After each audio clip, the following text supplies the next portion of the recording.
Chapter 24, The Quails.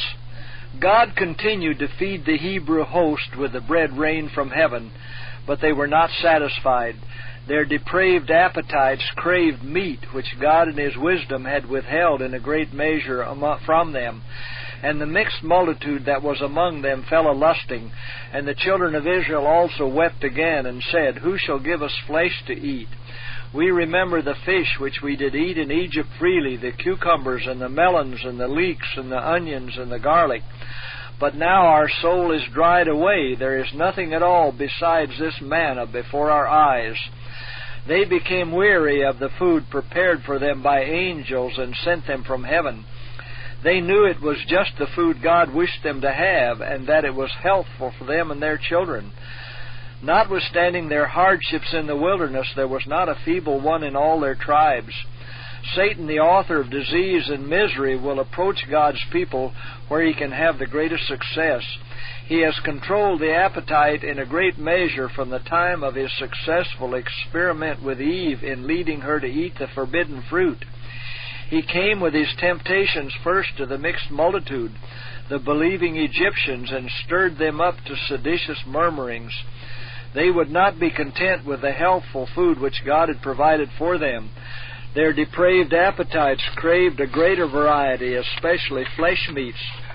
This murmuring soon infected nearly the whole body of the people. At first God did not gratify their lustful appetites, but caused His judgments to come upon them and consumed the most guilty by lightning from heaven.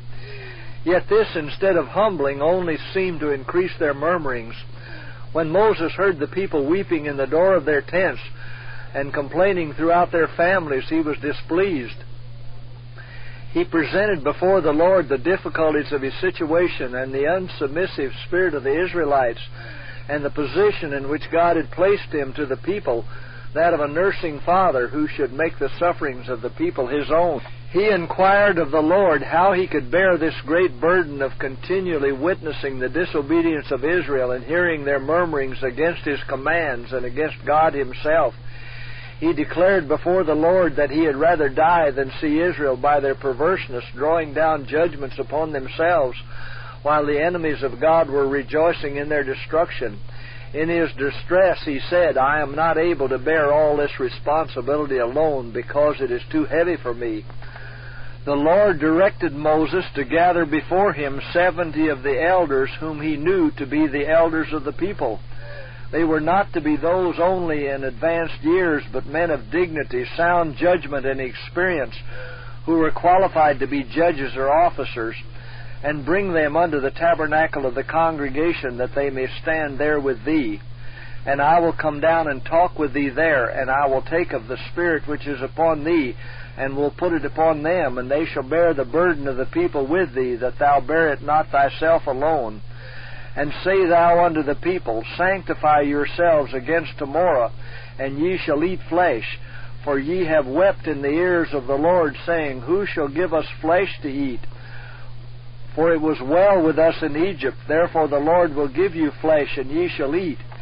Ye shall not eat 1 day, nor 2 days, nor 5 days, neither 10 days, nor 20 days, but even a whole month, until it come out at your nostrils, and it be loathsome unto you, because that ye have despised the Lord which is among you, and have wept before Him, saying, Why came we forth out of Egypt? And Moses said, The people among whom I am are 600,000 footmen, and thou hast said, I will give them flesh, that they may eat a whole month. Shall the flocks and the herds be slain for them to suffice them? Or shall all the fish of the sea be gathered together for them to suffice them? And the Lord said unto Moses, Is the Lord's hand waxed short? Thou shalt see now whether my word shall come to pass unto thee or not. Moses himself showed a manifest distrust of the power of God, for which the Lord rebuked him. By this question of the Lord to Moses, he was made to understand that nothing was impossible with the great ruler of the universe. He reproved Moses for his forgetfulness of his miracles. He who could divide the Red Sea and bind the waters, that they were like a wall on either side of Israel as they passed through on dry land, and could rain them bread from heaven and bring them water out of the flinty rock, could provide meat to supply the host of Israel.